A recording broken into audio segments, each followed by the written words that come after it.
Imagine o seguinte problema: um hotel com infinitos quartos e todos eles ocupados com infinitos hóspedes, um em cada quarto. Um determinado dia, chega mais um hóspede solicitando um quarto. Como a gerente o acomodaria? Simples. Como o hotel é infinito, a gerente pede para que cada hóspede se mova para o quarto seguinte. Sendo assim, quem está no primeiro quarto se muda para o segundo, quem está no segundo se muda para o terceiro, e assim por diante, deixando então o primeiro quarto vago. O mesmo raciocínio pode ser repetido para qualquer número finito de hóspedes. Assim, se chegassem 20 pessoas, o hóspede do n°º quarto se moverá para o quarto de número n mais 20, deixando então os primeiros 20 quartos vagos. Agora, e se chegasse um ônibus com infinitos lugares, trazendo infinitas pessoas pedindo quartos? Seguindo a mesma lógica do exemplo anterior, a gerente pediria para que o hóspede do primeiro quarto se mova para o segundo, a do segundo quarto se mova para o quarto, o do terceiro se mova para o sexto, e assim sucessivamente. Portanto, todos os quartos pares estarão ocupados, deixando todos os quartos ímpares vazios. Como existem infinitos números ímpares, existirão infinitos quartos vagos, acomodando assim todos os novos hóspedes.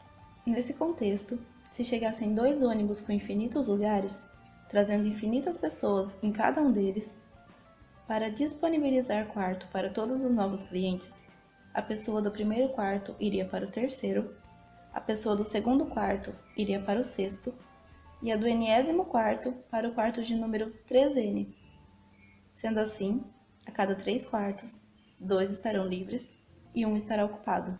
E se no exemplo anterior tivessem chegado infinitos ônibus com infinitos passageiros em cada um deles, todos querendo quartos?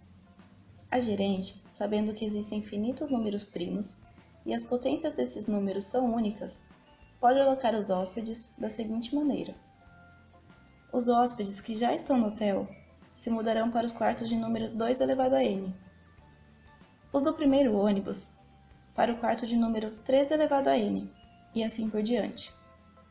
Com essa solução, todos teriam quartos, e ainda teríamos infinitos quartos livres, como o quarto de número 6, por exemplo, pois 6 não pode ser decomposto como a potência de um único número primo.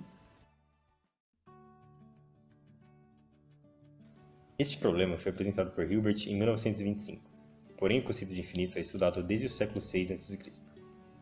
Os gregos tiveram a necessidade de abordar o conceito de infinito, pois até então a matemática era utilizada apenas em problemas do cotidiano, e passou a ser vista como um assunto teórico.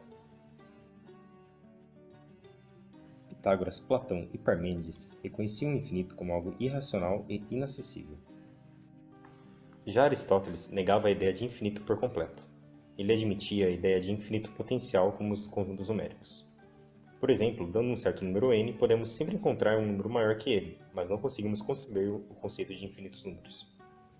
Essa ideia de conjuntos infinitos foi considerada por volta de 1873 por Cantor. Ele desenvolveu sua teoria de números cardinais com base na distinção dos conjuntos infinitos em infinitos contáveis e incontáveis. Existem outros exemplos interessantes relacionados ao infinito. Pense, por exemplo, um gato apertando infinitas vezes teclas aleatoriamente em um teclado. Se fosse possível analisar o que foi escrito, encontraríamos textos completos, como um poema, a Bíblia ou a letra da sua música preferida. O mesmo aconteceria com números irracionais, como π ou raiz de 2, se associássemos cada número ou sequência a uma letra ou pontuação. Percebemos assim que é impossível imaginarmos uma sequência infinita ou uma quantidade infinita de algo. Assim como no primeiro problema, onde vimos que o conceito de infinito é inconcebível para nós, pois tínhamos um hotel inicialmente lotado e mesmo assim foi possível acomodar uma quantidade infinita e inumerável de novos hóspedes. Sobre o infinito, o matemático Hilbert afirmou: nenhuma outra questão jamais moveu tão profundamente o espírito do homem. Nenhuma ideia estimulou tão frutuosamente seu intelecto.